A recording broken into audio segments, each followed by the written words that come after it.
idea for all this really came from a dream? Yes, it did. Good evening and welcome to Nox Mente. Tonight's guest is David Harland. David is a blacksmith, hedge layer, and dad. Has had many jobs, earned his living as a singer for a while, and sung in front of a couple of thousand people. Working to create a permaculturally sustainable small holding in his town of Carmarthenshire, Wales. Did I say that right? Carmarthenshire, Wales. He's dyslexic, attention deficit disorder in the proving. Has seen ghosts, is drawn to magic, peeling back the layers piece by piece of what it is to be human. David, welcome to the show. Thanks for that intro. Hey, you wrote it. I know. I almost said to you, do you know what? Just say I'm a blacksmith. It's so much easier. No, I thought it was a good intro. I liked it.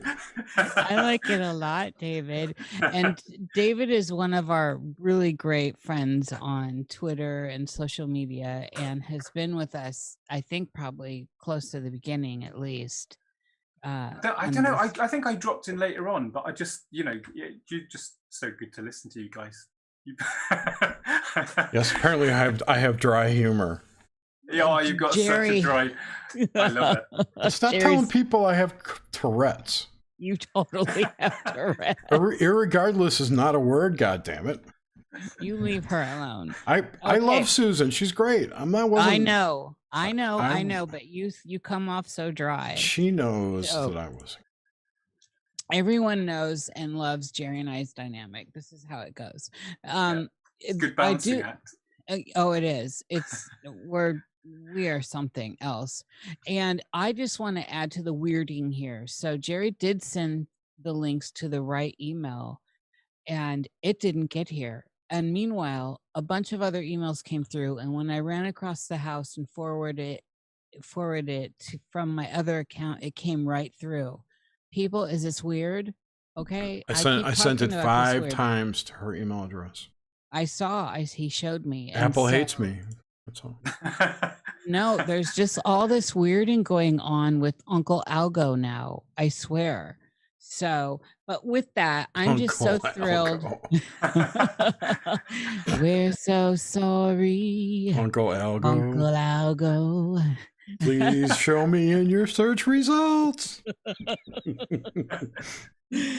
Holy crap! You've shown up in Russia, probably. That's what it is. It's the Yandex. Yes, it's the Yandex. That's what it is. You're in there now. It's fine. I know it's somewhere, but just to we're Twilight Zone all the way. But I'm so excited, David, that you're here, and it's a treat. And you're in Wales, correct? Yes. Yeah. I mean, just near Carmarthen in Carmarthenshire. So I'm trying to think of. There's loads of castles around here. Just basically on the way to drop my children off at school, we've probably got about 5 castles en route. So it's just it's got amazing countryside around here. So it's lovely. Oh, Wales is the witchy land. No doubt about that. Isn't that where? Was it Macbeth is from? That's Scotland, isn't it? Never mind. That is Scotland. No. Yeah, but it's Celts. It's the Celts. Yeah. It's the whole Celtish thing, which comes all the way from Scotland through Wales and then into Cornwall as well. And then you've also got it going across the channel into the top of France, like Brittany. That whole area is kind of like the Celts were just all over, That's why Cornwall's full of ghosts. It's very ghosty, isn't it? Yeah. But then again, once again, you've got the Celts. You've got all of the people. They're further away from London, so all of the folklore kept going for longer and longer. Oh, yeah. The Normans, though, came all through there, which brought in some of that Viking stuff and all kinds. I'm really into all this. Yeah. So, well, Fowler, aren't you? There's a Fowler in there somewhere. That's our JJ. Well, I've heavy Scotland. There's so much in there, Scottish, and then all that early French stuff. But they were called different things back in the day, way back in the day. But that's a whole different thing. And let's talk about you. Yeah, I tend to direct it off. Yeah, I noticed that. What's this? Which seat are you in, David? All right. So tell us about your early life. So, and you kind of know the drill. What kind of things inspired very, very young, as far back as you can go, inspired you, kind of stick out now as you look back? All that kind of stuff that could be in pop culture, so cartoons on the telly, and also throw in your relationship with nature. I think my first relationship, the first thing I can remember is being in my sort of pushchair or whatever like that, and seeing sort of snails and just the damp and the all of those sorts of kind of creatures, which always used to just fascinate me when I was a kid. But I think early on, because we were in Scotland, I was in Scotland at that point, sorry, and we used to go down the coast a lot. And obviously, when you're that young, you don't really, supposedly, you don't remember stuff. But I can remember the coastlines and that. And I was there for probably about 3 or 4 years. My dad was in the Navy, so we moved around every 3 years, or 3 to 4 years. So he was off in the Ark Royal when I was when I was born. He was off in the Ark Royal, and my mum was off in one of the little what they called, one of the little crofters' cottages. And obviously the old lady didn't like the fact that my mum was a woman by herself in a house, so she basically kicked her out. So she had to go and stay in the accommodation on the base. So it was a lot of base stuff, really, that I had. But we moved from there down to Cornwall. So I was down in Helston in Cornwall for a while. And one of my earliest memories, so I must have been walking, and I remember going down onto the beach. And in Cornwall, it's illegal. Well, it's not illegal, but I think you get fined if the fishermen catch a dolphin. So what they tend to do is just pop them in the head, and then they'll just chuck them over the side. So I remember going onto the beach, and you had Flipper, and we had all kinds of nice little things going on TV. It was black and white back then, but I remember going on the beach, and one of my earliest memories is coming across a dolphin with a hole in its head. So it's kind of like, it was one of those weird one of those moments that it really saddened me, but I related to kind of that impermanence, but also kind of thinking that's wrong, so yeah, nature was kind of there all the time, because we go out for walks with dogs and all that kind of thing. But as for culturally, I think because it was all black and white, do you remember there was a black and white series with a guy with a jetpack, and he'd put the jetpack on, and that he would every week he'd do some he'd go and save people with his jetpack, and that was his superpower, really. He had a jetpack which nobody else had, and so he went and did. But that was on TV at the time.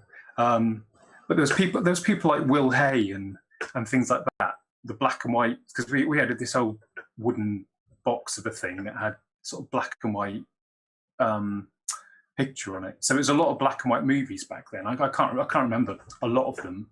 But I suppose as I went into teenage, it was then there was a series I remember that had some chap who got he'd got infected. He'd either been into space or something, and he got his powers from the sun, and his head would swell, and he'd kind of then be able to do all these kind of powers. Do you remember that?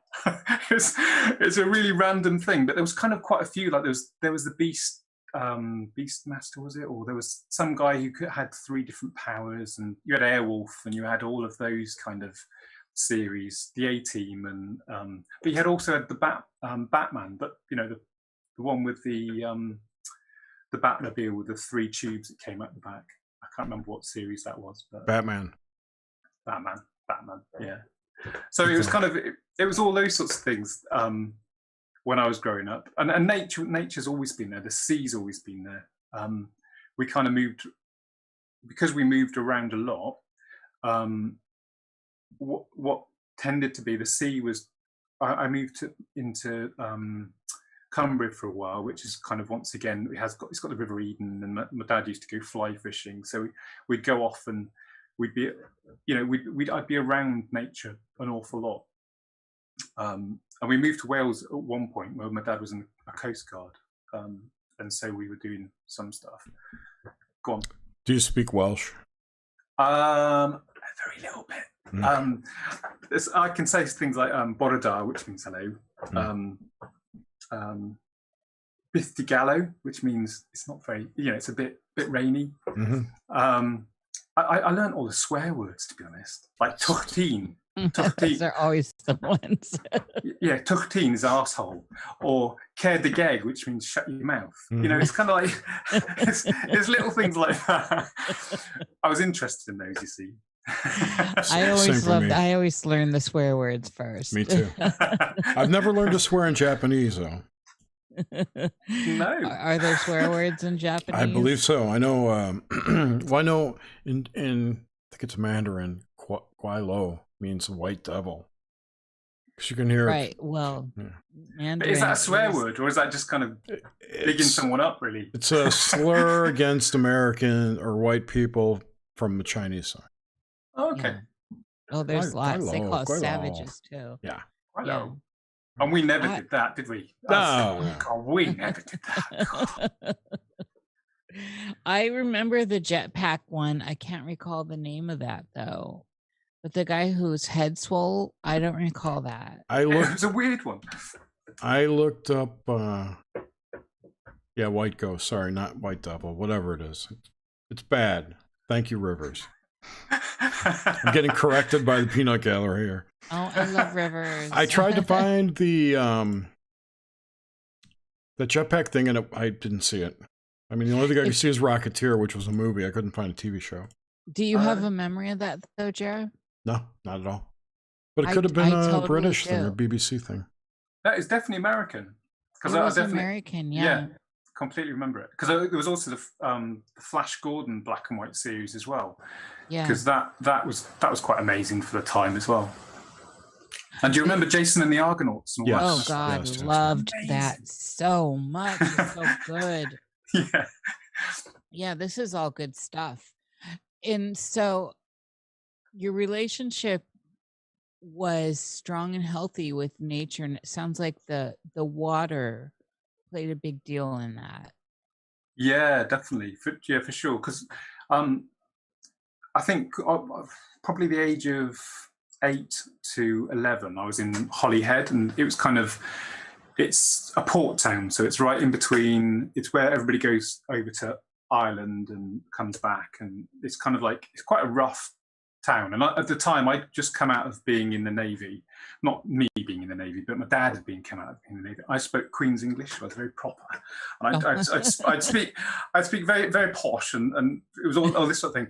You go to Wales, a port town, speaking like that, and you basically get the shit kicked out of you for just basically forever. So I basically very quickly became a chameleon and started my voice would change to whatever scenario was around me.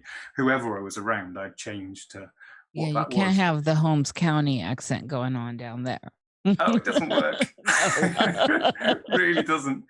So yeah, but there I was quite feral. I'd say my mum was doing her own thing, but my dad was being a coast guard. I was fairly feral then, and I'd in the middle of a force, whatever, because it's got the concrete things that go around the outside of the actual harbour. I can't remember what they're called. Oh now. yes, My brain's gone. But the when there was a gale force wind, I'd sometimes go down to this rocky area by the beach, and the waves were just crashing in, right over my head. And but I just used to love it. I really connected with being out in nature, and I was very feral at that point, literally. So when you were young, what was your relationship with anything kind of weird and strange, like the supernatural or the fae or any of that?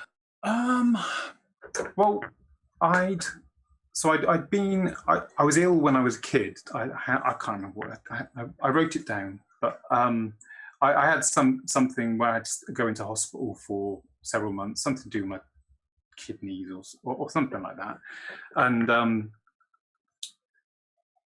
they had to do some pyelogram, which they inject you with dye and.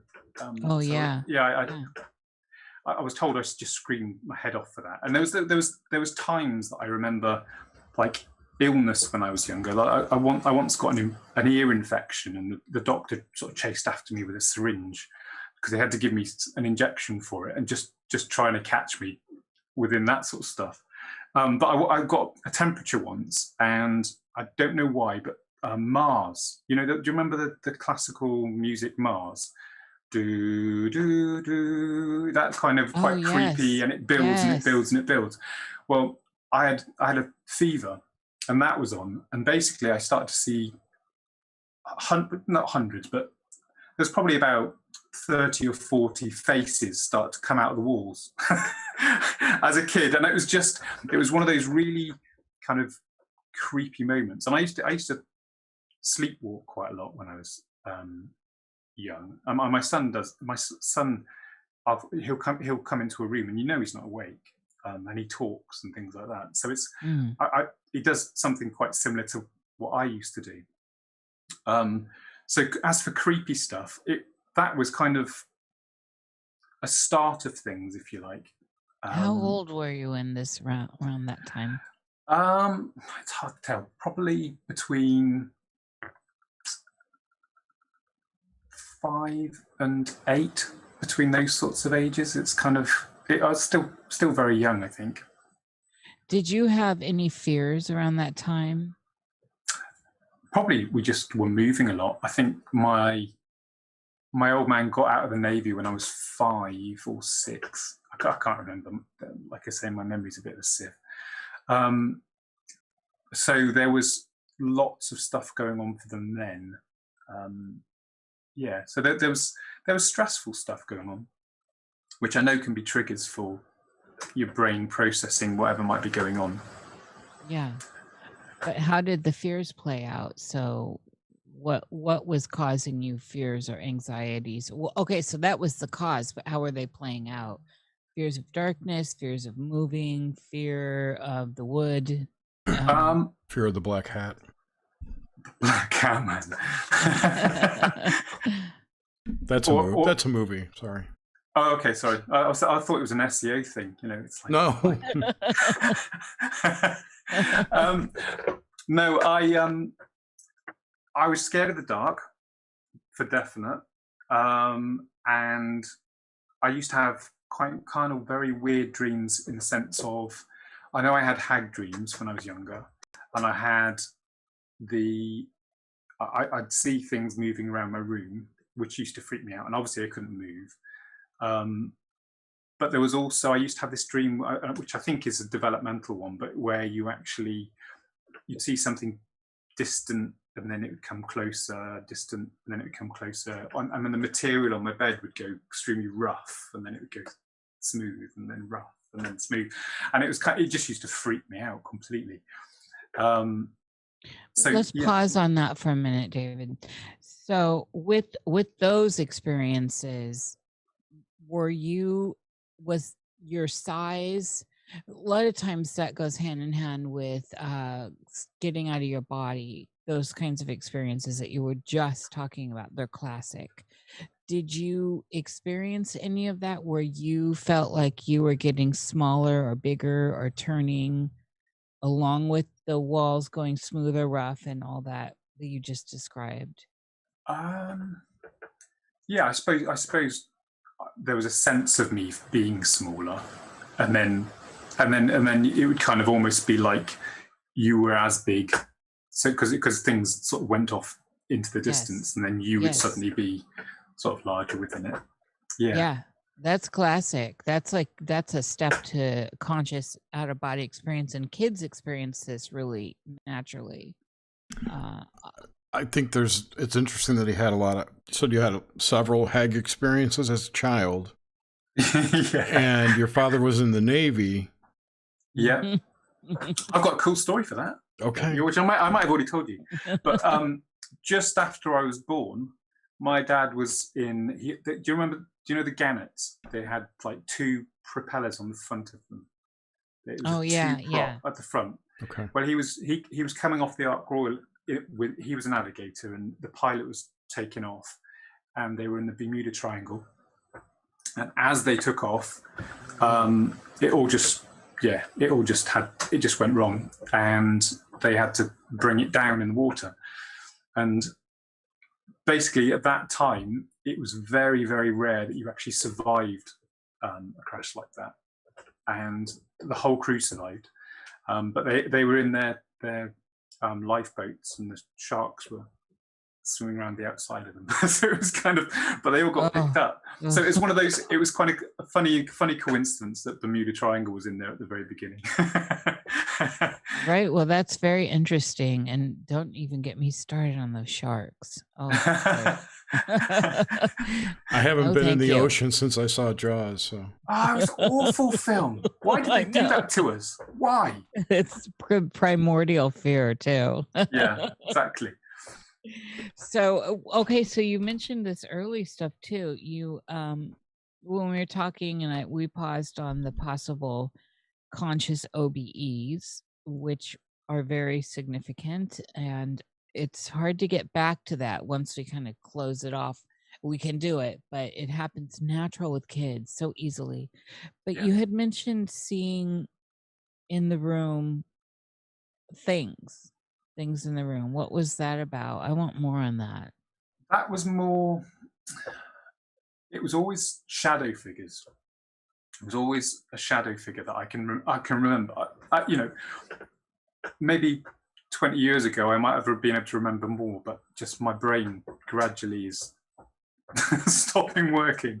No, but it used to be that I can remember that there was a real sense of presence, and it would just absolutely freak me out. And I remember there was dreams within dreams where I'd wake up and then I'd feel like everything was okay and I was in my room again, and then it would be the dream again. So it's kind of, sometimes it wasn't just 1 or 2, it could have been 3 or 4 of them, where it just felt like I wasn't quite sure whether I was awake or not.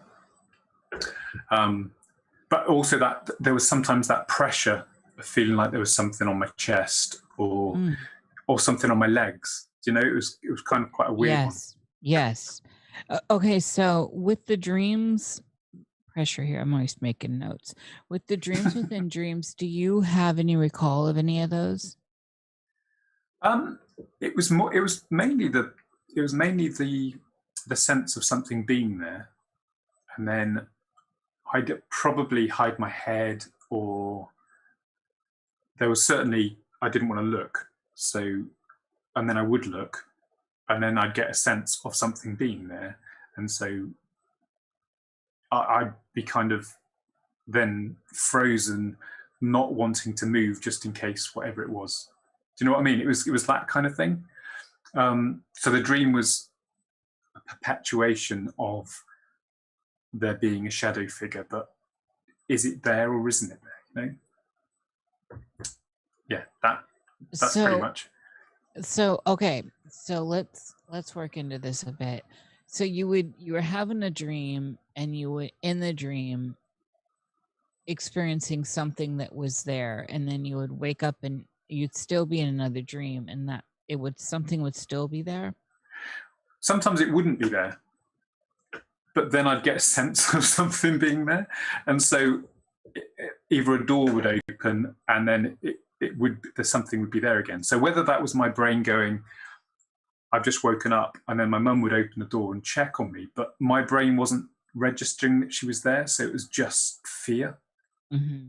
And I've experienced, what I've come to realize is a lot of times where I've experienced something that I would put down to as maybe being a ghost or there's normally, my trigger is fear, and I'll get a sense of something other, but that sense will be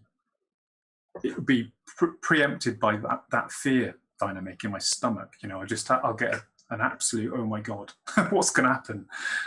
And then it's kind of, I'm suddenly aware that, you know, later on there were things that came up where I've actually sort of seen things, and then I'm starting to relate the fact that when I get that sense of fear, maybe something was there, you know? Yes. It's like I watched, what age was I don't know, the Salem's Lot with the guy from Starsky and Hutch. Yes. I remember watching that. I don't know what age it was. It must be, I don't know, 11, 12. I think it was like 81 or 83. Okay, I wonder how long ago was that? All right. Sorry, it was 75. I knew it was 70s. So 45 years ago. Yeah. Oy So, vey. so it must have been a rerun then. Okay. But I remember watching it when I was sort of in my 11, 12, that kind of thing, and it absolutely freaked me out. And for months afterwards, I'd get my tennis racket in my bedroom, and because we had the old sash windows, and in the winds it whistled and rattled, Yeah. which I loved up until that point. But the fear that it put in with that scene where the guy is outside the window going, open the window, and he's tapping on the window, and it's so just scary. freaky. It's so scary. And I used to put the tennis racket and then push my set of drawers up against the curtains to stop anything getting in. You know, I was that kind of freaked out by it. But I look back at it and I think, well, was it that I was just fearful of the film, or was it the fact that we're perhaps that sort of stuff's around us all the time anyway, and it's just that sense of things? Do you know what I mean? And it's kind of like, are you just trying to block things out? It was kind of like, it was almost like, was it a trigger? Why did it affect me as much as it did? You know? Yeah. Well, and I'm going to back you up on this, that I have not seen this in my adult life, but as a child, I watched it and it was so incredibly scary, and on a primal level. And we're talking about these ideas that really are prescient now: life and death, blood sucking, all the stuff that just taps into the lizard brain, right? And yeah, I mean, we can get into that kind of woo later. And I also have to say, I only live in houses with sash windows, and I need a house that breathes. Sash windows are lush. They're just beautiful. Yes. You know, they're just, modern plastic windows. We've got them in this. We're renting this house, and we've got them on all the windows. But I love sash windows. You put them in if they're in a house, they just add so much detail and so much character. I love it. Oh yeah, well, and they're built right. I mean, they're actually built properly, and they last forever. So, but that, the ricketing of the wind through them and all this is, it's everything. And like I said, I need a house that breathes. Yeah, definitely. Okay, so all right, Salem's Lot. I need to rewatch that. Hint, hint. Okay, got it. Thank you, my love. And okay, so back here, the young David, and so we have this good little foundation to work from, including some of the modern day stuff that we recognize that could be interesting with bases and all that, because you're tied into military and all that. But what about the dreamscape itself? So you gave us some clues, but how do you dream? These days, I either have extremely intense dreams, and they'll be occasional, or I'll wake up and it'll just be nothing. I won't have any memory whatsoever. And I know that if I do wake up, if I wake up remembering a dream and don't write it down immediately, it's just gone.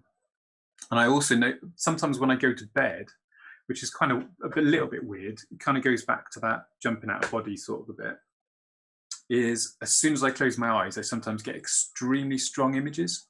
So it will be you know, I'll close my eyes and there'll be a scene of somewhere in Africa, or that I haven't seen on a television program. I haven't seen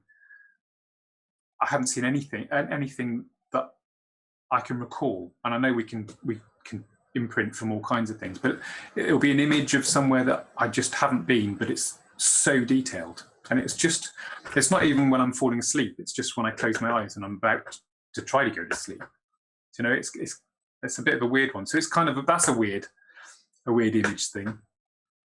But I learned quite young, because I used to, you know, my parents would argue and things like that downstairs, and I used to put my headphones on, and I got to a point where I learned to fall asleep. So I learned how to shut my brain off.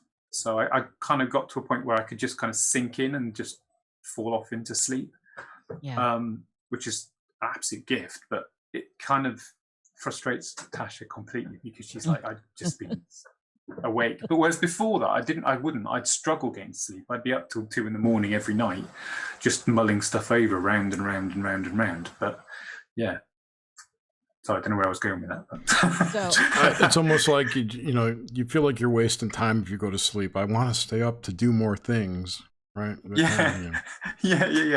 And it would be just mulling over all of the world's little bit things, or something I'd found out in the day, and I'd just be like, well, and I'd take, because I think with ADD, attention deficit disorder, you can be hyper focused sometimes, and I think I used to hyper focus quite a lot on stuff. So I just keep mulling it over, and I'd keep going until I was just like, well, okay, I've just killed that. I'll go to sleep now. Do you know?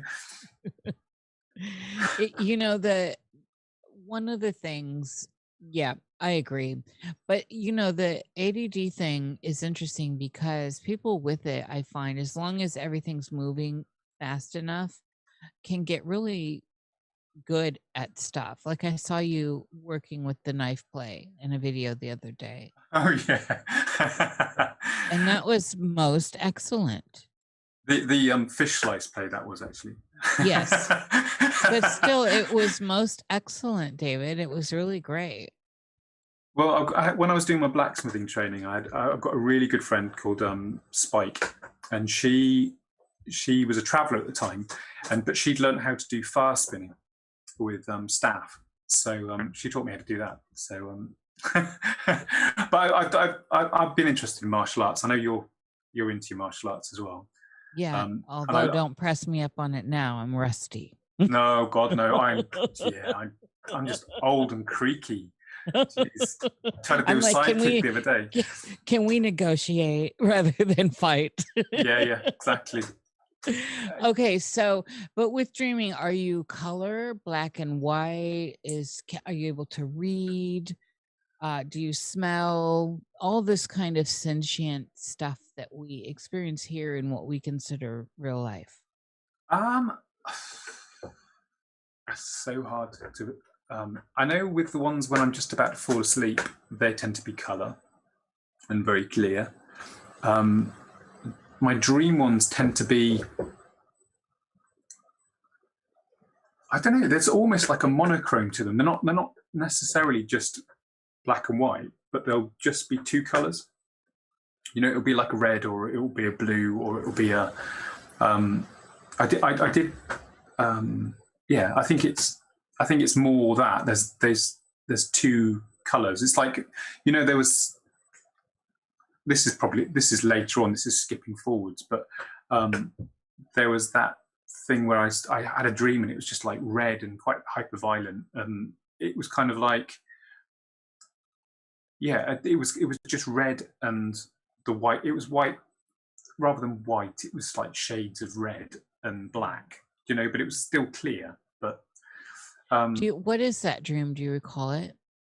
It was like, I hadn't had a dream like that before, and it was almost like I was there, and there was a blonde lady that was sat at a desk, and then for some reason she went outside, and there were two other lasses outside, and basically the two lasses just completely, one of them it was almost like the person that was going outside was in a bit of a daze, and the people that were there weren't really that with it. And then one of the people just had knocked this lady to the ground, and then the other one was just literally pummeling her leg with some sort of bludgeon of some sort, and it was just so vicious in the sense that there was just no emotion, and I was just there, and so it was kind of I was quite disturbed by it. I think that's why I put something up on Twitter at the time. I think it was in February or something like that. But yeah, it was just very weird, and I don't dream violent dreams, so it was kind of out of the blue, really. Those, for me these days, especially these days, the dreams that seem anomalous are the most important for me to so when people come to me with their dreams, I am most interested in the ones that feel like they were prophetic first, and secondly, the ones that are anomalous. So if someone never dreams about a Bigfoot and then they dream about a Bigfoot, that's interesting to me. And so this stuff, like you're saying right here, this is something different. And I believe the stuff that is anomalous should have a little more of a query when trying to recall it or looking at it, or even we just need to pay attention to those. We need to just put those in like a side category and always remember this was anomalous and it happened, because there's something there. And the symbols, since I don't know you that well, I would never be able to guess what your symbols are. I only have this stuff to go on from tonight, essentially. Yeah, of course. So by symbols, what do you mean by that? Well, your set of symbols, your set of in your psyche, that you're working symbols. So this is why I asked everyone the relationship with like the early stuff. What inspired you when you're young? Were you an outdoors person? Were you by water, the wood? So that guaranteed the sea or the waters, your collective archetypal your archetype for the collective unconscious. So someone that grew up in the deep wood, that or near the deep wood, that's where that would be for them. Or a city dweller, the collective unconscious would be the city. So you see how these things shift. It depends on it's a lot of variables going on. So there's that. So your symbols, and this is how you can get to a deeper dream analysis in the end.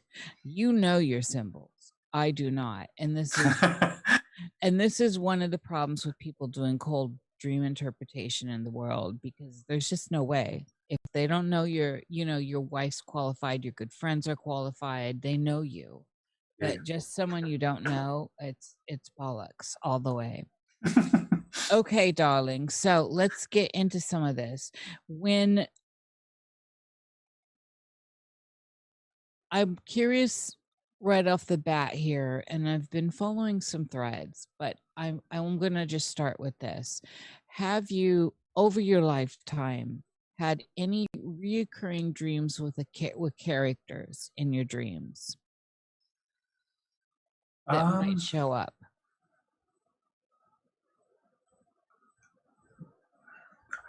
There's a dream that I've had a couple of times that I can remember, where there's kind of like, it almost reminds me of some of the cheesy 70s movies where people are in like they're all dressed in a certain white shade of whatever of clothing, and it's kind of flowy, and but there's one, and everybody's kind of they're kind of like they're all wearing that kind of stuff, and it's kind of almost like there's a guidance thing going on, but I don't know whether that's just imagery that I've just picked up as I've gone along, because do you know what I mean?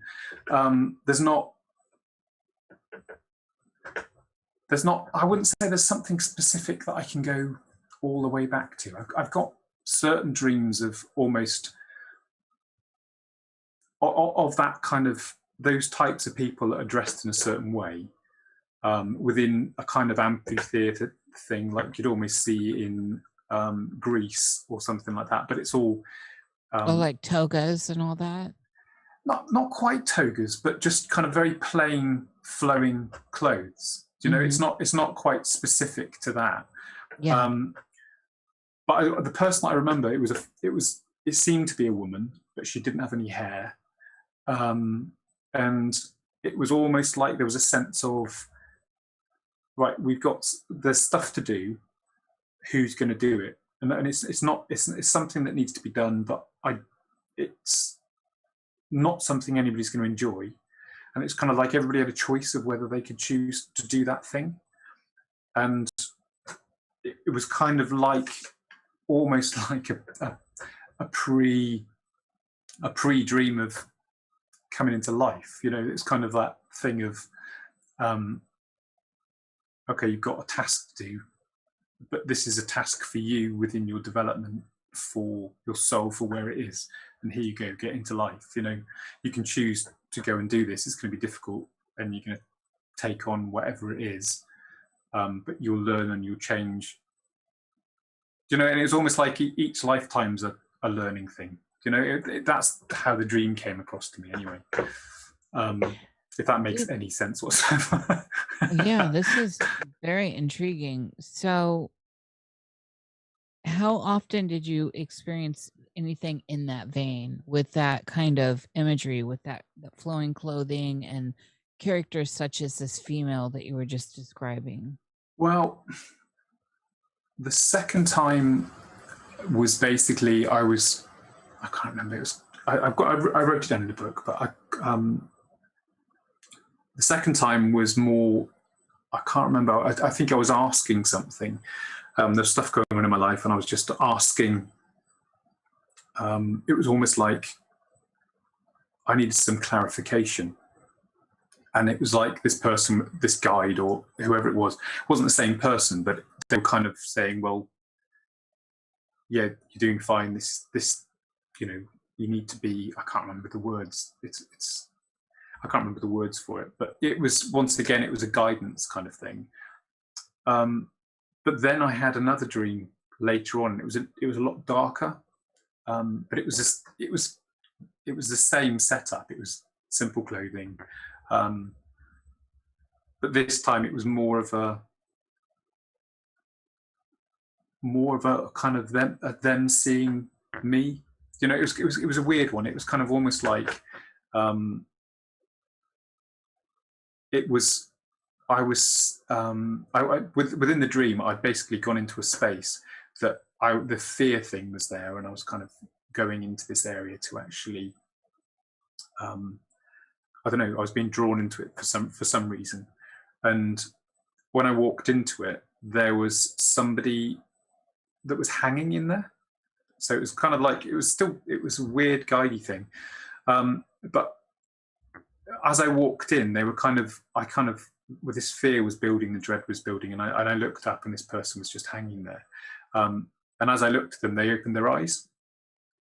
And then it swapped to another scene, and it was almost like the whole, the makeup of the actual dream, it maybe doesn't sound similar to the other one, but it was the way the clothes were similar.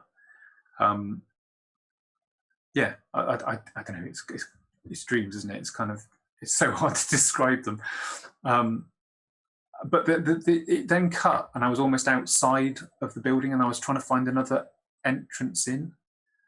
And I went into this space, and then there was an absolutely I felt the dread build again, and then there was this absolutely perfectly black person that came into the room, but the top of their head almost wasn't. Have you seen Constantine, where the top of the head's not there? Yes. It was similar. It was almost like it wasn't that clearly defined, but it was almost like I couldn't actually see the top of their head. It was like there was something kind of obscuring it. and it was kind of weird. It was quite a sensual thing, but it was almost, they said to me something like, "Oh, we'll visit you again." And I was like, no, it's fine. You don't have to do that. Because there was this kind of like threat as well as kind of like this attraction. It was kind of a very weird dream. But that was all linked in. But there was kind of like, it was a time of me asking for some sort of guidance. And I don't know what the hell that was telling me, but it seems to be at times when I'm because obviously I kind of put myself out to the spirit world, and I kind of ask those sorts of questions anyway. If I'm in the woods, then I'll quite happily just talk to the woods to actually sort of put questions out and see if I can get some answers, because they don't answer there and then, but often you've just got to keep your eyes out to see what comes in later on. Do you know, that kind of weirdness? Yes. Well, that's very significant. I have a lot to say about that, actually. However, I need to backtrack with you. Were you raised with a religion or religious at all?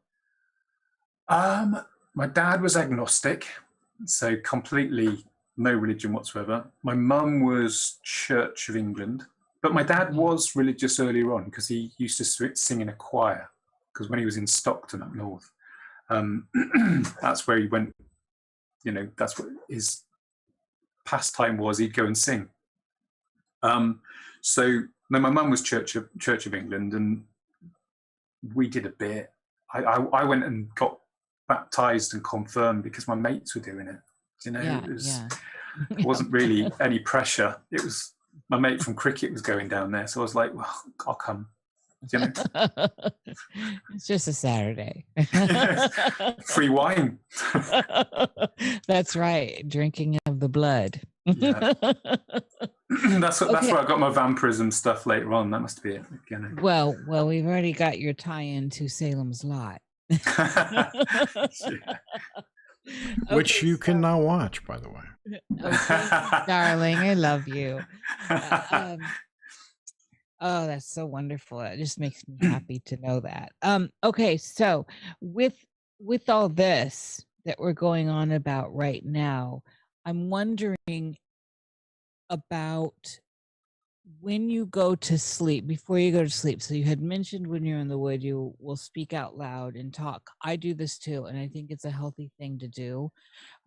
It's actually a very magical act, and there's a lot to be said, and it's another show, another time, place, but there's a lot to be said for that. And as we move further into the narrative in which we are in now, and I'm probably sure you've heard me say this, there are people that have no internal dialogue. I'm concerned about that. So anyway, do you ever practice that before you go to sleep? You ask a question and then, you know, you try to sleep. I sometimes do tarot cards just to, if I've got a question, then I'll tend to use tarot for that kind of thing. But if I'm in a place where I don't know how to get beyond the point, that's when I tend to I'll do a ritual of some sort. I might just be burning incense in the woods, or, you know, lighting candles or making offerings. But that's when I tend to try to connect with the spirit. Do you know what I mean? It's kind of like, because you're never separate. I think it's like, sorry, my throat's gone funny. I don't think you're ever really separate from anything. You know, you can be sat in the bog and you can still make a spirit connection. Do you know what I mean? Do you know what I mean? It's. I think it's only because it's sometimes really sensitive to us, but we need somewhere for ourselves to be more settled. So that's why nature's so good, because you connect in, you root down, and so when you're in nature, you're less focused on everything that's normally in your life.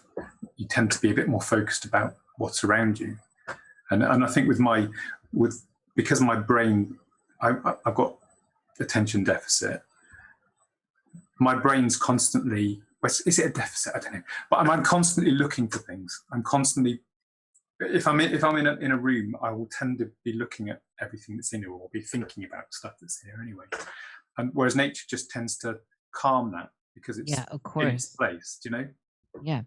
Well, there's a lot to be said about electronics, by the way. However, if you try this and do this for me, will you do this for me? The next 7 days, Yeah. 7 days before you go to sleep, ask yourself a question that you want an answer to before you go to sleep Yeah. and see what happens. Okay. There's a lot of power there. And so, because I'm niche, I ask crazy stuff like, I'm not like, what's going to happen in the world in the next 10 days? I'm like, I want the nature of space. Can you tell me the nature of space? And Yeah. and then I'll get crazy dreams about the nature of space that deals with the whole blackness of the brain and synaptic Yeah. stuff going on. So try That's this. what I used to be like. That's the thing is, that's what I used to be like, because I'd ask those sorts of questions and then I'd be up till 3 a.m. trying to work it out.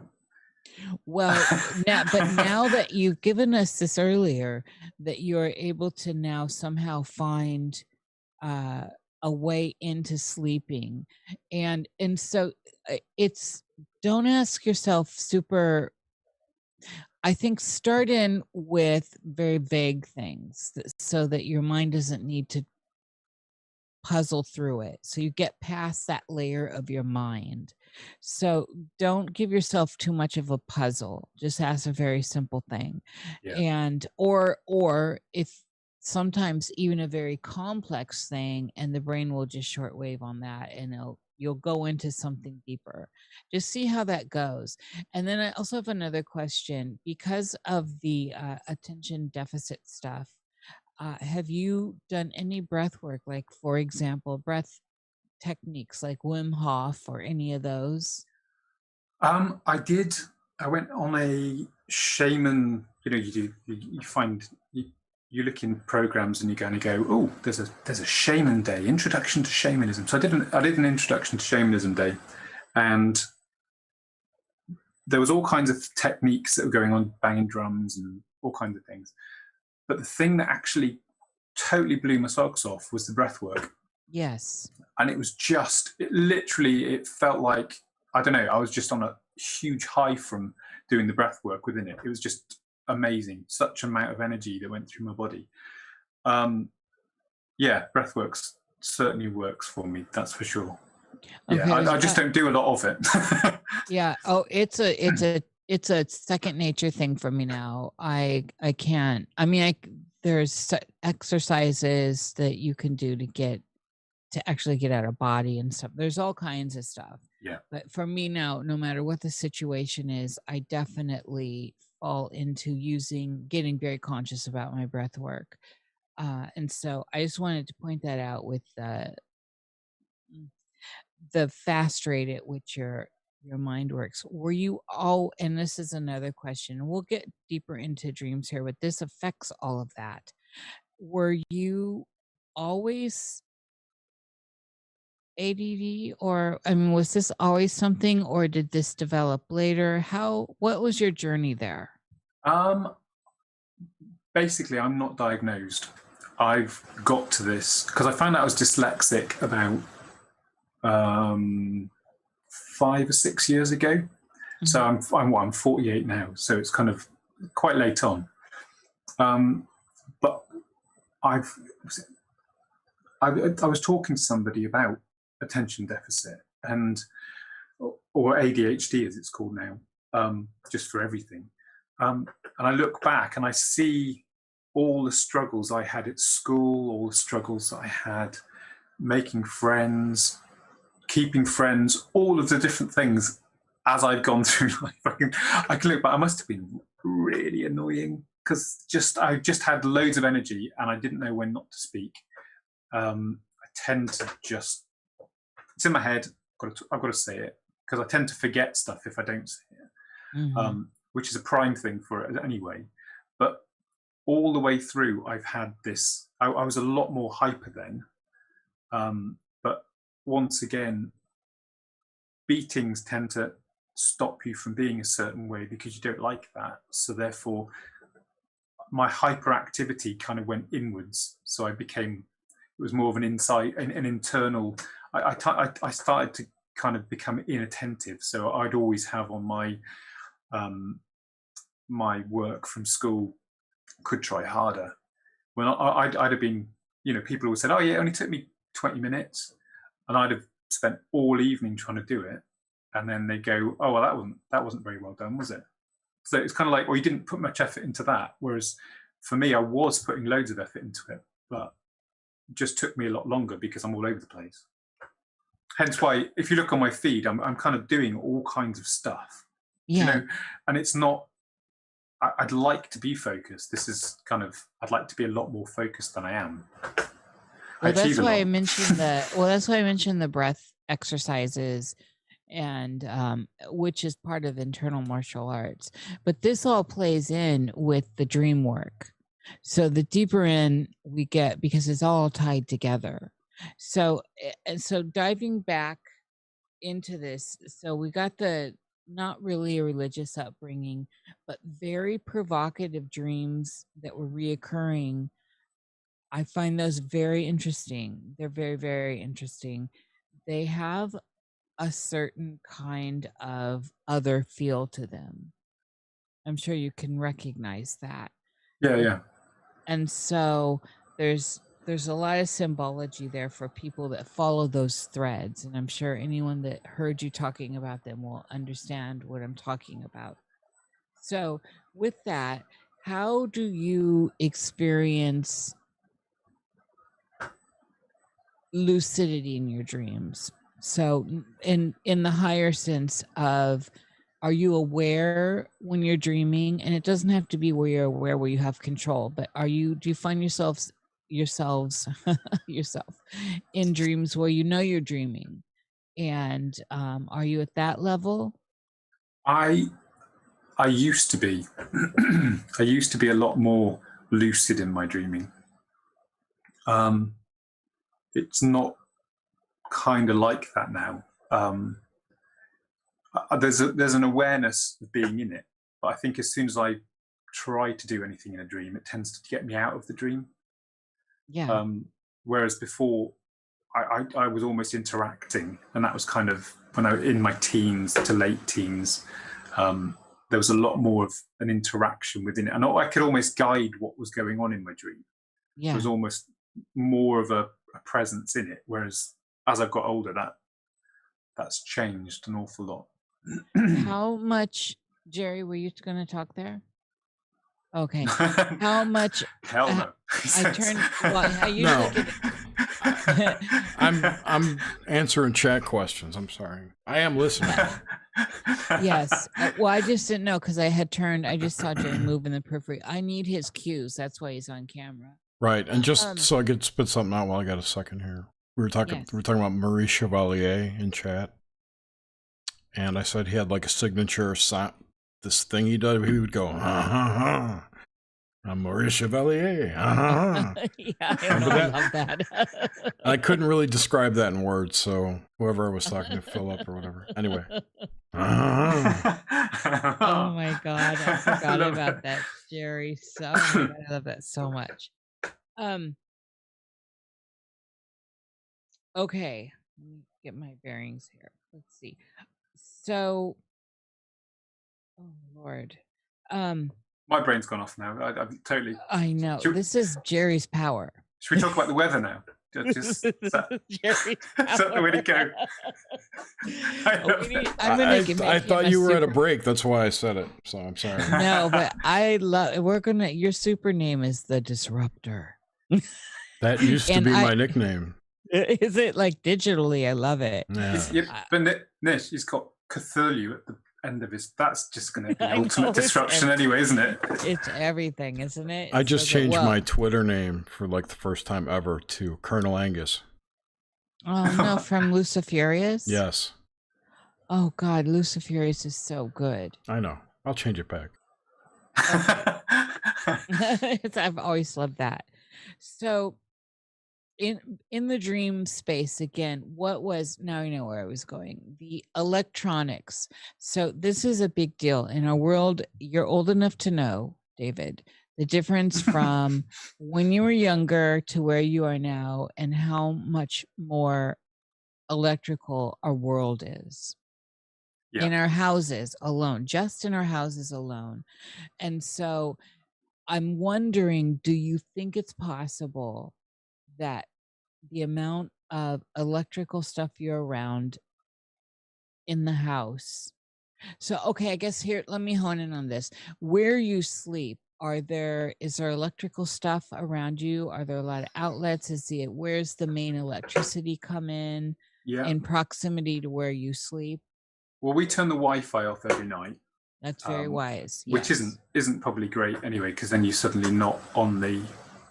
This is what I find frustrating about stuff like this. You turn off your Wi-Fi, but then because of the way it works at the Wi-Fi box wherever it is down the road, it sees that you're not actually using it, so therefore it puts you at the back of the list. Is that right, Jerry? Do you know that? So I've been told by one of the engineers is that if you do turn your box off, then it doesn't see you as being so highly up there. So therefore they sort of put you further back. Is that right? Sort Sorry, of. putting you on the spot. No, you're not. I'm just. It depends on your router, for one. There are some that scan all the time, right? But basically, there's a signal that your router puts out to look for people trying to connect to it, and that happens all the time. The newer routers, though, and this is the bad stuff, the new routers have directional powers. So if you're in one part of your house, it's going to beam a stronger signal towards you as opposed to the rest of the house. So yeah. Okay. Terrible. Yeah, that makes sense. So no, we turn it off, but it's kind of obviously we probably shouldn't. Go on, Jerry. Sorry, what you can say?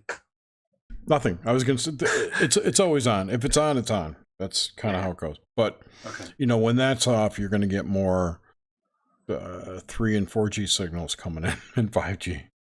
Yeah. So I mean, you're bathed no matter what. Yeah, that's fair enough. Yeah, well, we turn that off, but we've also got a power outlet that's behind our bed, and then obviously there's 2 lamps either side, so you've got that cabling. So obviously that's the magnetic flows that get changed and affected. What I want to get is a couple of the just plain old battery alarm clocks rather than have my phone there. I turn it off, but does that really turn it off? What does it still receive signals if you put it into off? If it's in airplane mode, yes. Unless you take the battery out, it's gonna be active. Yeah. I put mine in an EDEC bag, so the one I use. I wrap mine in tinfoil. So I'm serious. This is no. Well, I made an old, like treasure chests out of Dungeons and Dragons with the curved top. Made a Faraday box, Faraday cage out of it. Yeah. Well, I want to get some. I'm going to get some lead and line it so that it's just you put it in there and it's just completely. Yeah. But that's probably going a bit extreme. But that's not extreme. What's extreme in this world? That's not extreme. That's actually sensible. And just put on, if you wear 3 masks to bed. 3. I thought it was 4. Maybe 4. 3 or 4. That'll protect your mouth from the EMF. Yeah, it's 4 when you're sleeping. Remember, COVID's more active. And you wear that where? In bed when you're asleep. While you're scrumping, while you're having sex. Oh, okay. What's that? Remember, there's no licking clit cheek without a mask on. I'm sorry, the show just went straight down. Okay, so back to this. So this is what I've been trying to track with people is how much electricity is in there. So now that we know the tech is out in the public now and it's not in the woo-woo behind the scenes, that they can brain hack you, they can interface with your dreams. They've been able to do this a long time. I've posted the military links, I've posted the patents. The information is out there and people can find it. I try to present it, but it's out there. It's not fake, it's real. And then now stupid magazines are reporting how cool it is and all this. So it's out there. It's not debatable. It really is. So with the interfacing of our real private space, which is our dream life, our internal space, it is becoming more difficult to really understand what is organically yours and what is augmented reality via this modern tech that's riding on these different generations of the fifth generation, the fourth and fifth generation that we're dealing with now. So I'm wondering, well, let me say this. So for me, what I did was I put stuff on a power strip and I turned that off, because if you just have it coming to the outlet, then you're better off than having the stuff come in from there. And that's what I had learned from, I don't even know now.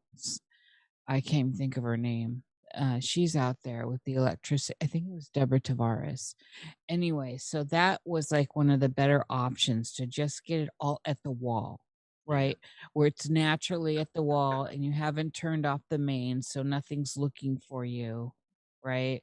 It's not expanding. And so but I will tell you, I experimented with myself and I left all the stuff on. Well, actually, it was on and on. I started turning it all off, and it's increased the quality of my dreams. It's increased the quality of my sleep, and it has changed the dull headaches I would get sometimes that I was starting to associate with too much electrical magnetic pollution in the house, which is becoming harder to avoid. And so I think it's a good thing for people to start experimenting with. Now, I will say I actually unplug the router.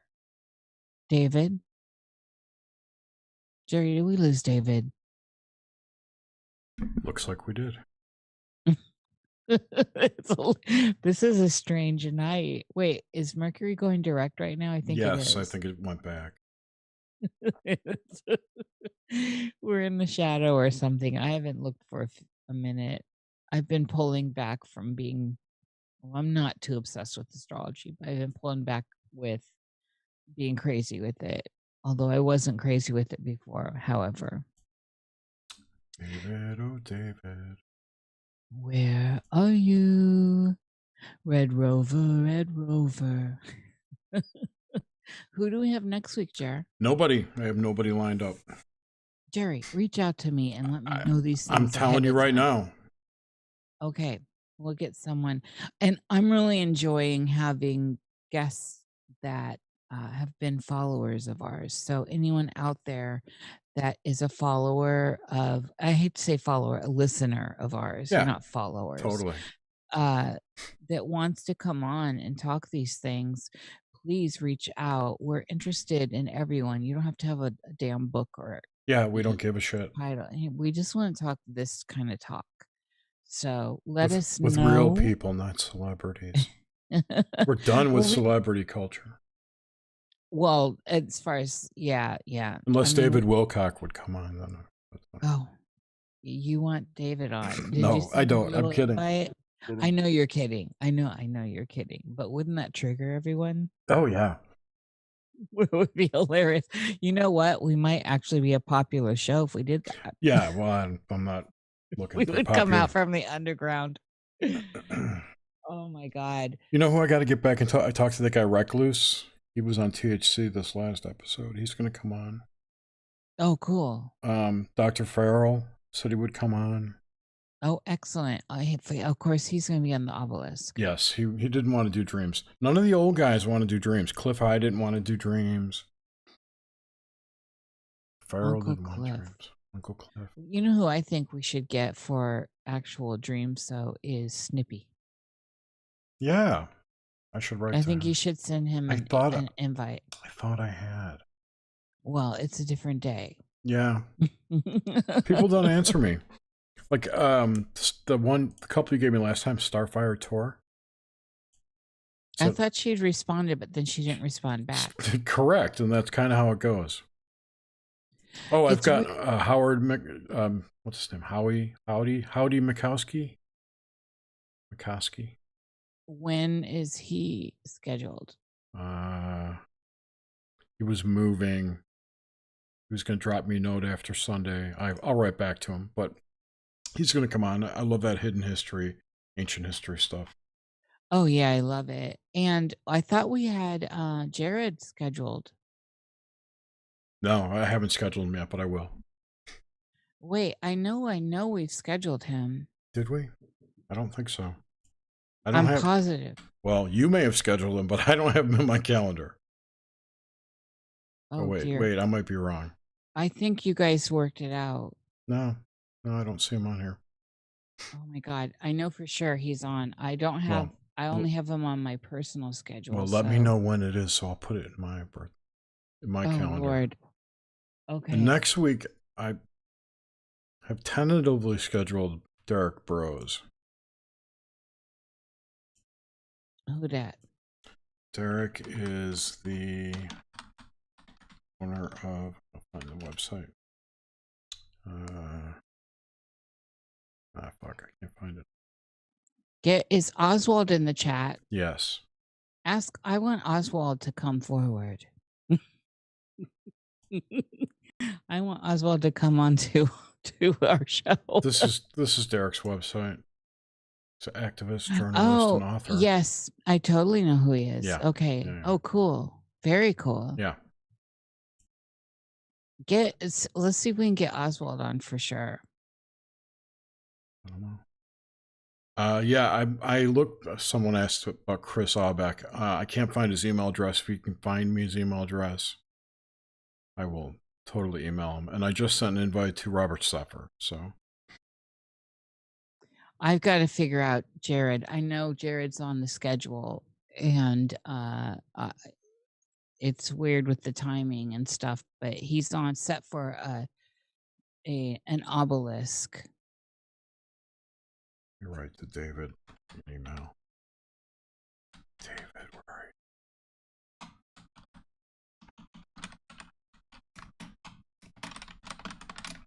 you? David, coming back? I bet, I don't bet, but I wonder, my Wi-Fi router used to have an automatic, you could it would turn itself off at a certain time for whatever. Well, it's just interesting when we start talking about the electronics. And then our issue earlier with your emails not coming through to mine. And as I look, now I see all of yours. Do you? I see 3. You got them now? Yeah. I sent 5. You said coming, and then there's another Zoom link. You said coming. So Oswald says he's not guest material. And come on, Oswald. And Philip, we've had Josh on twice already, so.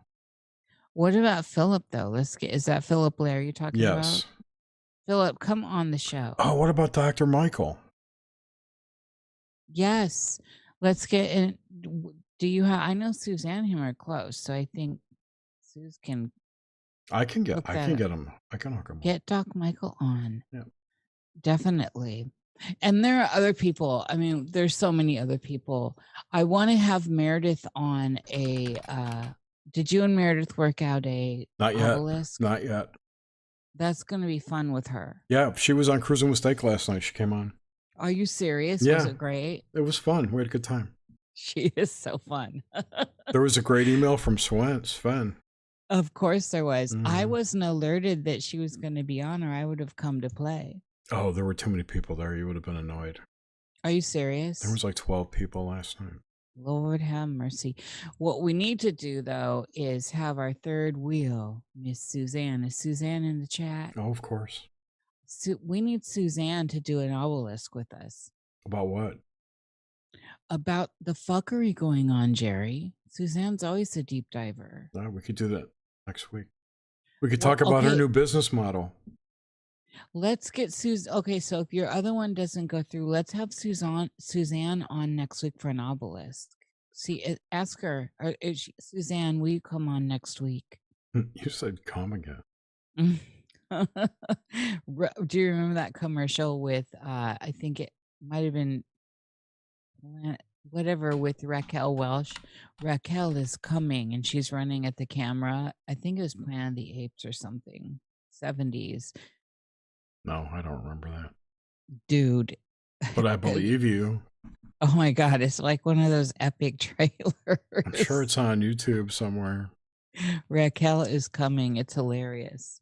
So I'm hoping Suzanne, I keep wanting to bring Suzanne back on Wooed with my show, but she's like the perfect person. We've got to get her lined up on the obelisk. I'm sure she'll do it.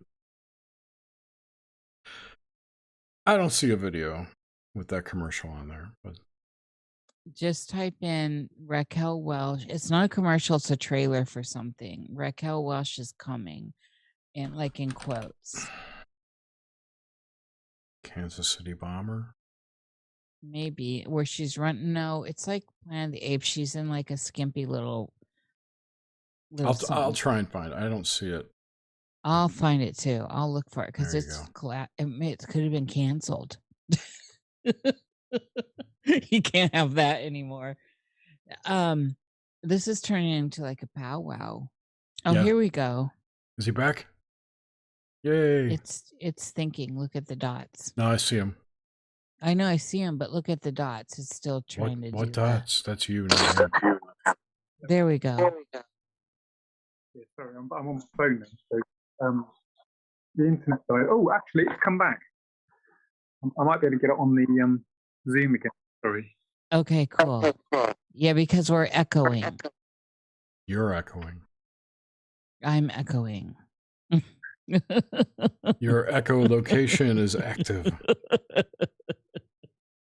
You're right. Where is it? There we go. What a weird night. This has been a strange one. This is your router got pissed off that you kept turning it off, so it said, "Hey, fuck you! I'm gonna turn off myself." It was seriously like, what a wanker. I'm gonna show him. Exactly. You know what I'm doing with Zoom now. Are you gonna switch over to the computer now? Okay, good. So David's switching over to the computer so we can have some more dream time. There you are. We're alive again. Sorry. Okay, cool. Yes, and your sound's good. Wow. Of course, as we're talking, this is Uncle Algo.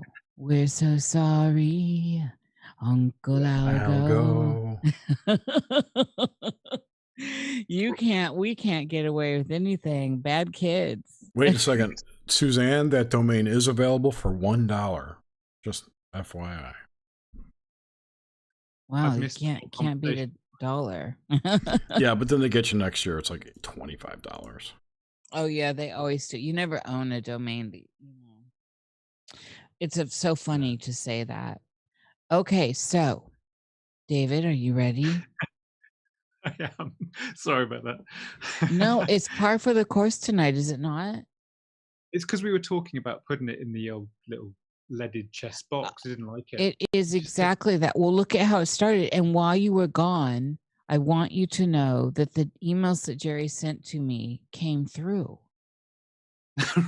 Yes, this has been a very high, strange evening. Makes sense. It's interesting. So, all right, let's get back into Nox Mente. Hello and welcome. All right, so let's talk about the weirding dreams you've had, the stranger dreams you've had, and what makes them weird, and if you have examples. Weird dreams. Yeah. Well, I suppose the dream that I was talking about, where I was walking into that room and there was a sense of fear, and then as I walked in, there was material hanging from the roof, and then as I looked over, there was somebody hanging there, and then the fact that they then opened their eyes, and those sorts of things are pretty strange. You know, it's not a normal dream for me, but it's definitely around times when I'm feeling that I need some advice and I can't get my head around it. Do you know what I mean? It's kind of it as dreams normally are. They're your brain processing something, and whatever it is that's trying to communicate with you, or even if it's just yourself. Not that there's a just, but it's those times when you're looking for something beyond what you know, and that seems to be when those sorts of weird dreams come in. So in that sense, that was it was an unsettling dream, and I think it was at a time where there was quite a lot. I'd had some kind of very strange experiences with visual, what seemed like ghosts to me, but that was in workplace rather than. So it's kind of like, I think there must be an unsettling of the soul, or whatever you want to call it. That there must be something in your psyche or your spirit that's unsettled at the time to then start producing whatever it is that's coming in. Do you know what I mean? I do know what you mean, but at the same time, I feel like you're talking yourself out of the mystical stuff. Yeah. I think I'm not. I think I'm not, because I'm totally. I feel completely connected with all the mystical stuff. I think it's so intrinsic to who I am, and because I don't feel that we're ever disconnected from it all. I think I'm probably, what I'm doing is I'm softening it for people. I tend to do that. I tend to make it comfortable for people so that any information I come out with is acceptable. Do you know? Yeah. So for me, it's all good. For me, it's all. I'm kind of, however woo it gets, I'm probably more woo than a lot of people that are out there. It's just I tend to package it in a way that's acceptable. Oh yeah, I get that about you. And it's, I think anyone that finds themselves on these shores and is generally in, after all these years now, is in that is kind of with us on that and with you on that. Uh we're riding these waves, and anyone that wants to be super pragmatic we've already lost. Yeah. So you've got to be somewhere riding these other waves to be hearing them at this point. What about, okay, so let's actually look at some of the supernatural in the outer world before we dive back into the inner world. What is your relationship with the ideas of ghosts, of others, all that seems to be other dimensions or other realms that we can access from what we consider our real and solid life? Um, I think we're never not connected into it. I think there's always, we're just busy. I think we're quite busy in our heads, and we don't stop long enough to focus to actually be aware of what might be around us. And I think there was a dawning, or there's been a dawning more recently as I've moved through stuff through my life, that a lot of the moments where I've been fearful, or I've had senses of things. So I've kind of, as I've got older, there's been a huge period between the time when I was probably 19 to 42, maybe, where I've been kind of quite shut down, thinking in a very spiritual, in a very mind way. So, I don't know. So more intellectual thinking around spirituality rather than actually the feeling of it. Do you know? So my experience of how things have been since, I kind of look back at that point where I was a child and seeing faces coming out the walls and things like that as probably me actually visualizing something that was probably there. Do you know? I think we're so much more connected into spirit than we actually realize. And I think an awful lot of the time, it's like when you go out into the garden, or if you walk somewhere, sometimes you get this kind of weird, uncomfortable feeling, and it's not because there's somebody there. It's because, well, there is somebody there, but is it a spirit? Do you know what I mean? That's for me. That's where I go with it. I feel like, I think we're quite shut down to what potentially what energies there might be out there that we can be connected with.